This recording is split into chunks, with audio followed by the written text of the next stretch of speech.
This is just a quick update to my Eibach rear sway bar install video. It's only applicable if you're using an aftermarket end link or you're using a nut that doesn't have a built-in washer on it. As you can see, the cup washer that comes with the Eibach is warped here.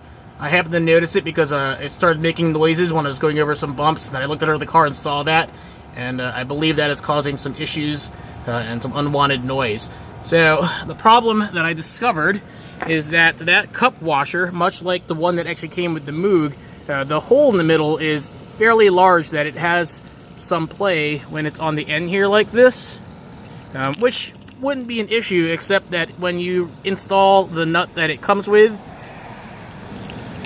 you can see that the nut can come really close to the edge of that hole there. And with the Eibach cup washer, I think it just kind of pinched it and you're going over the bumps. It's shifting back and forth a lot. It just pinched it and then warped it. So I'm going to go ahead and just install this washer instead because it's much thicker.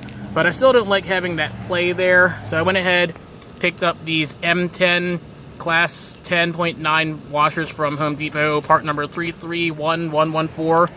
And I'm going to install it on here to get rid of that spacing on the hole there.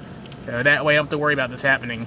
So if you've already thrown out your aftermarket cup washers, but your existing washers are still in good condition, go ahead and get these M10 flat washers and install them now before it ends up getting warped like that one did.